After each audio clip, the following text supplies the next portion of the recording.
Gustong makipag-usap ng bibi ko na. Oo. Ata, bakit gano'n yan na?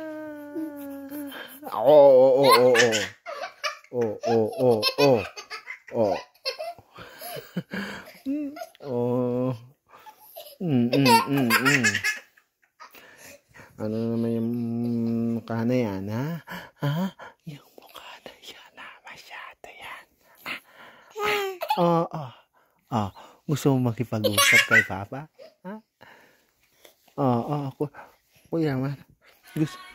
Gusto mo makipag-usap kay Papa?